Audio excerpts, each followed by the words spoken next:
Hello friends, मैं हूं सन्मय प्रकाश और आप देख रहे हैं यूट्यूब चैनल सरकारी जॉब न्यूज़। कई इंपॉर्टेंट टॉपिक है, पूरे करंट अफेयर्स वीडियो में सब पर बात करेंगे एक एक करके। तो पहला क्वेश्चन लेते हैं बिना देर किए हुए। Central bank of the year 2023 award किस केंद्रीय बैंक को मिला है? दुनिया के किस केंद्रीय बैंक को? आंसर होगा यूक्रेन नेशनल बैंक। और ये अवार्ड किसने दिया? तो international economic research journal central banking ने, यानी IJCB ने ये अवार्ड दिया है 2023 के लिए यूक्रेन नेशनल बैंक को। ठीक, या कहें नेशनल बैंक ऑफ यूक्रेन को। क्यों ये अवार्ड दिया गया है? क्योंकि जो युद्ध चल रहा है रूस और यूक्रेन के बीच में, और यूक्रेन की हालत ख़राब है, फिर भी उसने पूरी बैंकिंग व्यवस्था को बेहतरीन ढंग से चला रखा। अगला क्वेश्चन लेते हैं। Governor of the year 2023 award किसने जीता है? आंसर होगा शक्तिकांत दास। कौन है वो? RBI के गवर्नर। ठीक है, तो उनको international economic research journal central banking ने इस अवार्ड के लिए चुना है। क्यों चुना? क्योंकि कठिन समय में अपने जो लीडरशिप है उसको उन्होंने बेहतरीन ढंग से दिखाया बैंकिंग में, सेंट्रल बैंकिंग यानी RBI को कंट्रोल करने में।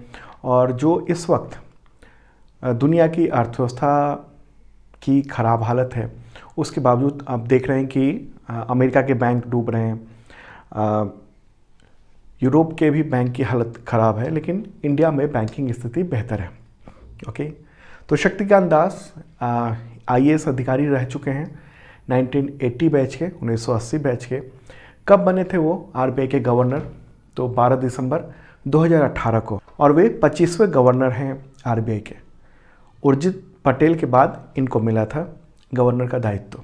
ठीक है, और आपको बता दूं कि ये ऐसे दूसरे भारतीय गवर्नर हैं जिनको ये अवार्ड मिला है। इससे पहले किन्हें मिला था? 2015 में रघुराम राजन को मिला था award, governor of the year award. Okay, चलिए अब आगे बढ़ते हैं। अगला क्वेश्चन। भारत और किस पड़ोसी देश ने मार्च 2023 में डीजल पाइपलाइन शुरू की है? डीजल पाइपलाइन, आंसर होगा बांग्लादेश। ठीक है, भारत के प्रधानमंत्री नरेंद्र मोदी और बांग्लादेश की प्राइम मिनिस्टर शेख हसीना ने 18 मार्च को इंडिया बांग्लादेश डीजल पाइपलाइन का उद्घाटन किया। और दोनों देशों में ऊर्जा सहयोग को इससे काफ़ी बढ़ावा मिलेगा। तो ये वर्चुअली हुआ, मतलब वीडियो कॉन्फ्रेंसिंग के जरिए उद्घाटन किया गया इस पाइपलाइन का। और ये जो परियोजना है वो भारत सरकार की अनुदान सहायता से बनाई गई है। ठीक है, तो इस पाइपलाइन के बारे में जान लेते हैं, इंपॉर्टेंट है एग्जामिनेशन के लिए। लंबाई कितनी है? 130 किलोमीटर। पाइपलाइन की लागत कितनी आई है? 377 करोड़ रुपए। और इसकी परिवहन क्षमता कितनी है? कितना ये डीजल का ट्रांसपोर्ट हो सकता है इस पाइपलाइन से? 10 लाख मैट्रिक टन प्रति वर्ष। और कहाँ से कहाँ तक है ये पाइपलाइन? तो पश्चिम बंगाल के सिलीगुड़ी और बांग्लादेश के दिनाजपुर जिले के पार्वतीपुर तक। भारत में कितनी लंबाई है? इंडिया में 6 किलोमीटर। और बांग्लादेश में कितनी लंबाई है? 124 किलोमीटर। ठीक है, और एक बार मैप के थ्रू भी दिखा देते हैं कैसे कैसे ये पाइपलाइन है, कहाँ से कहाँ तक है। जैसे मैंने बताया कहाँ से कहाँ तक, लेकिन मैप में एक्चुअल समझ में आ जाएगा आपको। ठीक है, तो यहाँ पर सिलीगुड़ी है और यहाँ से ये पाइपलाइन यहाँ तक गई है। ओके, और कितनी लंबी ये पाइपलाइन है? Total pipeline 130 kilometre. ठीक है, और उसमें मात्र 6 किलोमीटर इंडिया में है, बाकी पूरा बांग्लादेश में है। और इसके लिए इंडिया ने खर्च किया है। और इस पाइपलाइन के लिए 2017 में समझौता हुआ था इंडिया और बांग्लादेश के बीच में, और इस परियोजना को पूरा हो जाना था जून 2022 में, लेकिन कोविड-19 की वजह से इसमें काफ़ी देरी हुई। ओके, और इस पाइपलाइन पर बांग्लादेश की प्राइम मिनिस्टर शेख हसीना का ये कहना है कि भारत के साथ उसके देश की पहली सीमा पार तेल पाइपलाइन है ये। और ऐसे समय में ये शुरू हुई है जब बांग्लादेश ईंधन सुरक्षा सुनिश्चित करने के लिए बहुत परेशान है। यूक्रेन वॉर की वजह से ऊर्जा संकट है, और ऐसे में जो डीजल का पाइपलाइन है वो उसके ऊर्जा संकट को ख़त्म करने में मदद करेगा। तो बांग्लादेश तक ये पाइपलाइन पहुंची है। बांग्लादेश की राजधानी क्या है? ढाका। नए प्रेसिडेंट कौन बने हैं, कौन चुने गए हैं? शाहबुद्दीन छुपू। और प्राइम मिनिस्टर तो शेख हसीना है। चलिए अब आगे बढ़ते हैं, अगला क्वेश्चन लेते हैं। इंटरनेशनल बुकर प्राइज़ के लिए नामांकित होने वाले पहले तमिल लेखक का नाम बताएं, कौन है ये? आंसर होगा पेरुमल मुरुगन। ठीक है, नाम आपको ध्यान में रखना है, पेरुमल मुरुगन। और किस बुक के लिए इनको इंटरनेशनल बुकर प्राइज़ के लिए नॉमिनेट किया गया है? तो पायरी। ठीक है, ये बुक यहाँ रहा, ये रही। ओके, और ये नॉमिनेट होने वाली पहली बुक है, तमिल नॉवेल पहली कहेंगे इसे, मतलब कि ये बुक उन 13 नॉवेल में शामिल है जिन्हें इस बार के इंटरनेशनल बुकर अवार्ड के लिए नॉमिनेट किया गया है। तो इन्हीं में से जो 13 हैं उनमें से एक को ये अवार्ड दिया जाएगा। ठीक है, तो ये नॉवेल है पायरी, उसका अंग्रेजी अनुवाद किसने किया है? अनिरुद्ध वासुदेवन ने किया। और ये नॉवल 1980 के दशक में तमिलनाडु के ग्रामीण स्थिति को चित्रित करती है। एक कहानी है एक जोड़े की जो कि अलग अलग जाति से है और किस तरीके से हिंसा वो झेलते हैं उसको लेकर है। ठीक है, पेरुमल मुरुगन वो तमिल साहित्य के प्रोफेसर हैं और अब तक उन्होंने 10 उपन्यास लिखे हैं। ओके, महत्वपूर्ण बात ये है।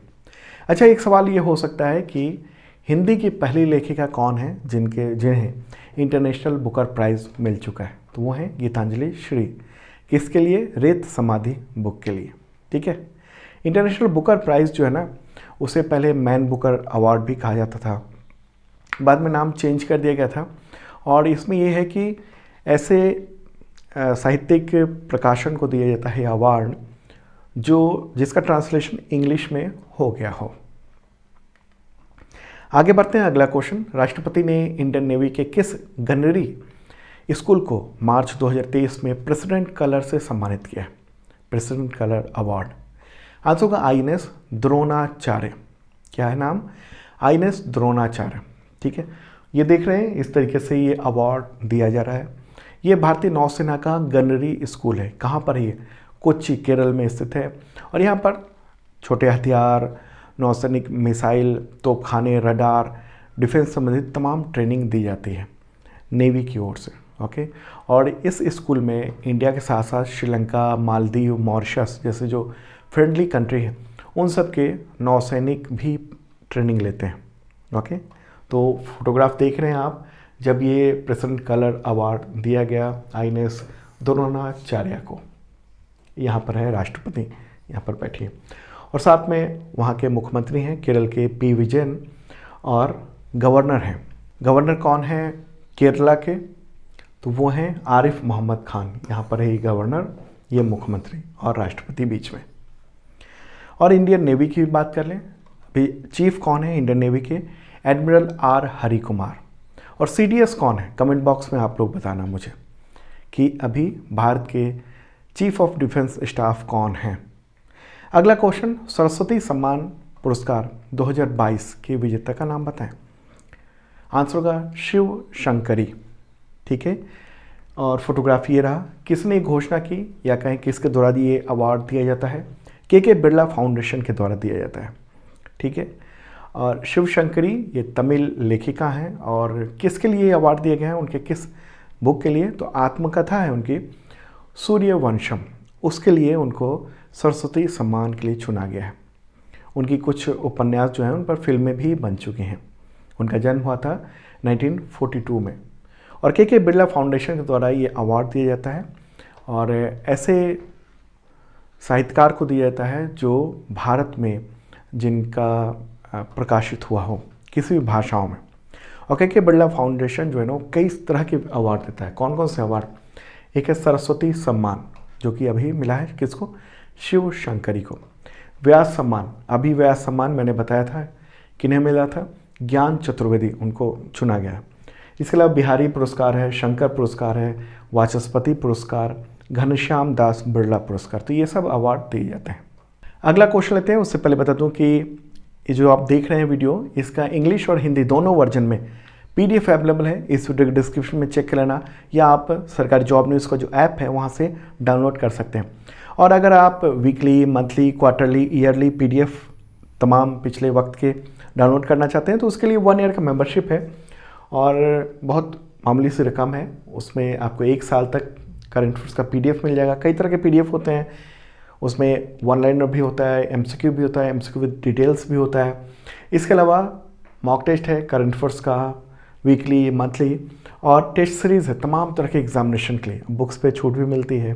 तो ये हेल्पलाइन नंबर भी है, आप इस पर कांटेक्ट भी कर सकते हैं। अगला क्वेश्चन, विश्व गौरैया दिवस कब मनाया जाता है? आंसर होगा 20 मार्च को, ठीक है। और इस बार की थीम क्या है? आई लव गौरैया, या कहें आई लव स्पैरोज़। ये दिवस लोगों में गौरैया के प्रति जागरूकता बढ़ाने, उनके संरक्षण, इन सब की जागरूकता फैलाने के लिए किया जाता है। ओके। और इसकी स्थापना विश्व गौरैया दिवस की nature forever society of India के साथ साथ फ्रांस की इकोसेज एक्शन फाउंडेशन के द्वारा किया गया था। ओके। 2010 में पहली बार ये आयोजित किया गया था। ओके, 20 मार्च को। अगला क्वेश्चन लेते हैं, विश्व निद्रा दिवस यानी वर्ल्ड स्लीप डे किस दिन मनाया जाता है? आंसर होगा इसका मार्च महीने के तीसरे शुक्रवार को। और इस बार तीसरा शुक्रवार कौन सा दिन था? तो 17 मार्च को। तो इस बार 17 मार्च को आयोजित किया गया। और थीम क्या थी इसकी? तो स्वास्थ्य के लिए नींद आवश्यक है, sleep is essential for health. Okay. पूरे विश्व में, पूरी दुनिया में नींद के प्रति जागरूकता बढ़ाने के लिए वर्ल्ड स्लीप डे को आयोजित किया जाता है। मकसद ये है कि नींद के महत्व के बारे में जागरूकता फैले और ये जीवन में कितना ज़रूरी है इसके बारे में पता चल सके। चलिए अब आगे बढ़ते हैं। अगला क्वेश्चन, किस शहर में शंघाई कोऑपरेशन ऑर्गेनाइजेशन यानी SCO सदस्य देशों के पर्यटन मंत्रियों की कॉन्फ्रेंस मार्च 2023 में आयोजित हुई है? आंसर होगा वाराणसी। ओके। SCO यानी शंघाई कोऑपरेशन ऑर्गेनाइजेशन, उसके कितने सदस्य हैं? 8 सदस्य देश हैं, मेंबर कंट्री हैं। चीन, इंडिया, कजाकिस्तान, किर्गिस्तान, पाकिस्तान, रूस, ताजिकिस्तान और उज्बेकिस्तान। और 4 पर्यवेक्षक देश हैं, अफगानिस्तान, बेलारूस, ईरान और मंगोलिया। तो ये मीटिंग हुई है, ये सम्मेलन हुआ है कहाँ पर? वाराणसी में। और केंद्रीय संस्कृति और पर्यटन मंत्री कौन है? जी किशन रेड्डी। तो उन्हीं की अध्यक्षता में ये मीटिंग हुई है 17-18 मार्च को। सम्मेलन का उद्देश्य यही था कि पर्यटन के क्षेत्र में सुधार लाना। और आपको पता है कि वाराणसी को SCO ने पहली पर्यटन राजधानी और सांस्कृतिक राजधानी घोषित किया हुआ, SCO का। और SCO का अभी प्रेसिडेंट भी है इंडिया।